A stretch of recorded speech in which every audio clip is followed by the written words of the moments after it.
Ce que je me rappelle, c'était que nous étions sur la rampe, donc sur le quai, où les wagons étaient alignés. Nous sortions et ils ont commencé directement à faire un appel, les femmes et les enfants d'un côté, les jeunes de l'autre, les vieux, etc. On a commencé à faire la première sélection. On ne savait pas ce que ça voulait dire. Alors, bien entendu, il y a des gens qui ont fait à ce moment-là des bêtises. Ils se sont dit, si je vais me mettre dans un rang de plus vieux, j'aurai un travail plus facile. Je vais me mettre dans le rang des jeunes, j'aurai un travail plus dur. On cherche sa famille, on cherche les siens, rien du tout.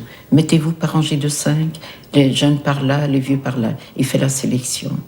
Donc on est à peine sorti, on croit qu'on pourra prendre peut-être sa valise ou voir quelqu'un. Et alors, l'SS, avec une baguette, te fallait à gauche ou à droite, et tu te retrouves dans une rangée avec des jeunes femmes, une autre rangée des femmes moins jeunes, mais jeunes encore, des femmes avec des enfants, des vieilles personnes, et pour les hommes aussi. Un partisan qui a travaillé avec moi, qui avait 42 ans, était déjà dans la rangée des hommes vieux. Et que tous ceux qui se sentaient fatigués devaient aller à droite, n'est-ce pas, qu'il y avait des camions qui les attendaient pour les mener au baraquement. Alors déjà à ce moment-là, il y a à peu près la moitié des gens se sont dirigés vers les camions. Ils étaient tous crevés, effectivement, après un aussi long voyage. Moi, je ne sentais pas la fatigue parce que j'étais jeune, j'étais jeune et fort, et j'étais encore en bon état.